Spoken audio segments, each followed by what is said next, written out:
Hello everyone, my name is Laura Kapuscinski and I'm going to be presenting my comprehensive assessment plan that's focused on monitoring reading progress in first grade. So I wanted to start with my context instead of my plan outcome because my context this year has drastically changed, I think, any assessment plan that I would have done with my students. I have 13 students this year.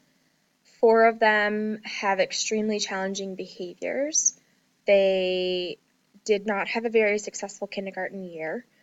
They were not really table ready. A lot of their kindergarten year was spent focused on learning table ready skills, and so that set us back a lot in our first grade year, our first grade curriculum. Many of my students are from a low socioeconomic background where reading was not a priority. Many of them have very dysfunctional home lives where school is not a priority. And so I have a lot of kids that I have to really convince that learning is important and reading is important, and we have to do a lot of the catch-up skills. And so I've decided to create a 3-tiered assessment plan. My students on Tier 1 are on an above grade level, my students on Tier 2 are approaching grade level, and my students on Tier 3 are below grade level. And I'm hoping that with these tiers, I will be able to track the progress of all of my students and hopefully get them towards grade level expectations to the best of my ability, knowing that they've already come into me below grade level. So my intended outcome for my plan. Again, I designed this plan to track progress. I want to know how they are improving in their reading skills. What are they understanding? What are they missing? And what am I doing to help them understand what they're missing? So I'm going to use all of the data that I collect from my various assessments to support my small group instruction during classroom work time. We also have a terrific response to intervention program within our school.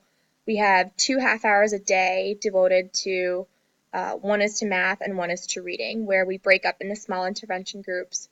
We group students based on their needs, based on various assessments. And so I can use a lot of the data that I've collected to prove certain students need to be in groups and certain students need to be moved from groups. Either they're doing well and they need to be challenged more, or they're doing poorly and they need some more support.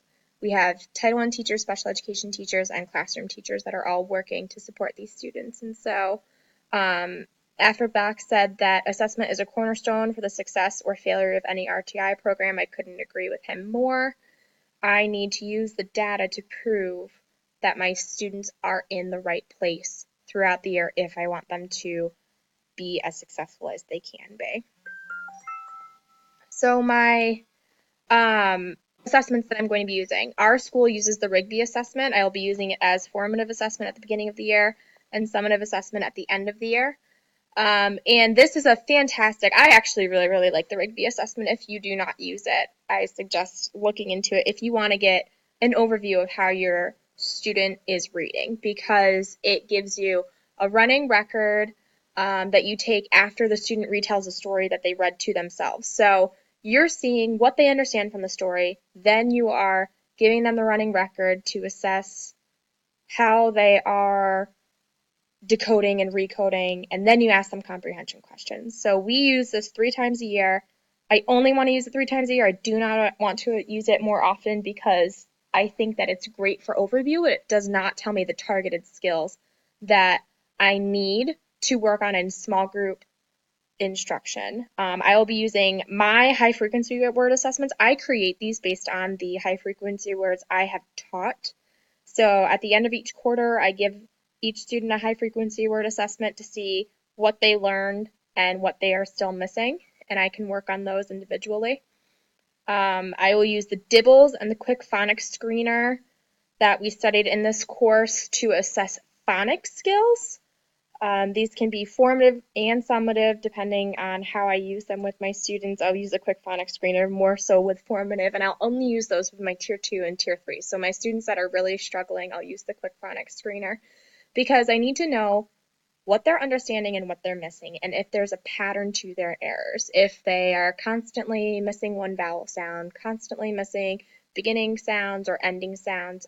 In first grade, we focus so much on those early building blocks, reading skills. If they're not getting it now, I need to provide them intervention to help them.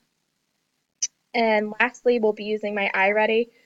Our district uses the iReady computer program to as an intervention for all of our students. So they take a diagnostic 3 times a year, and the diagnostic is fantastic because it gets more difficult as the students are successful and it gets easier as the students struggle. So it really does find where they are, regardless of age, grade level. It finds out this is where the student is, and then they take online lessons twice a week to support them in the skills that they're missing. And so I use that data, but I don't use it a ton because it's a computerized test. So they think it's a game sometimes. They're playing it, and there are games breaks built into the assessment. So, sometimes they rush. And so I do use the data from that, but I use it with the thought in the back of my mind that it is a computerized assessment. So for my timeline, this is for my tier 1 students. So again, this is my on and above grade level students. I'll be using all of the benchmarks 3 times a year in the fall, September, in January, and in May. We'll be doing that for iReady and Rigby. And then throughout the semester, or throughout the school year, we'll be using the high frequency words, the Rigby, and the DIBELS, just to see how they're doing in all of these skills. My on and above grade level students, I'm not worried about tracking their progress because they're on and above grade level. My tier students are those kids that are approaching. They're right there. They're so close. So I'm going to be using some more high frequency word assessments, more DIBELS, just to track their progress, to see what they're doing, to see how I can support them to get them into the tier 1. And then my tier 3 students, we're really going to hit them hard with the quick phonics screener to see, okay, what letters are you getting? What sounds are you getting? What are you missing? And how are you decoding and recoding words to read them, both nonsense and CVC words within sentences, within context. So that's my plan. And I think that tracking progress, tracking reading progress in this way will help me help my students to the best of my ability. Constant assessment is going to help us. I used to see assessment as this horrible thing that was such a pain to do, but now I really see it as a tool. This course has taught me to see it as a tool because if we just keep teaching our students the skills we think they need, we're never going to teach them what they really need to know. Thanks.